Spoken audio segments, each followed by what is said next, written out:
Okay. So I fed everybody some chicken nuggets and fries. It was one of those nights. I added peas, I added veggies, we're good. And then somebody came to clean the wood stove in the chimney. So that was good, but I wasn't expecting it. So my bank account balance is, it's seriously paying for today. So I dropped the boys off at karate with a friend. I dropped my daughter off at Girl Guide. And I picked up Girl Guide cookies. Now I have to sell 2 boxes of cookies, if not more. And then I took my son's fishing rod. So he got a fishing rod for his birthday. He really wanted one. And we went fishing, and I'm going to show you pictures of them at the river where we ended up going fishing. And I haven't fished in years. My dad used to fish. All my uncles and everybody, they fished. But I was not a fisherman, fisher person, fisher woman, whatever. I did get the reel and the rod and everything hooked up. I got it all ready for him, taught him how to cast it out and reel it in. And then he did it 2 or 3 times. And then he cast it out and he left it for a few minutes.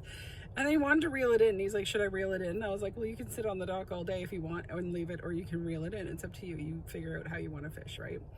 And so he started to reel it in, and he was just getting it ready to cast out again. I don't know what he was doing with it, but he was standing there, and I heard this big like splash by the water, and I was like, what the heck was that? And he was panicking, patting his pockets. He thought he dropped his phone.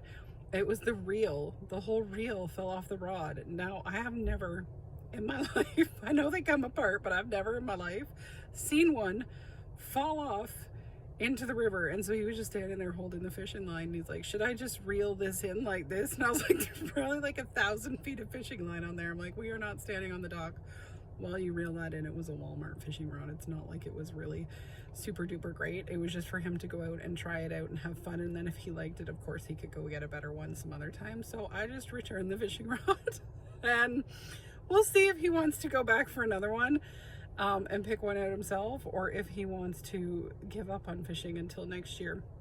We actually did, I don't know what's on my face. We actually did go to the harbor front when we lived in Hamilton, and they actually gave the kids fishing rods. They all had their own fishing rods at the Derby or whatever it was.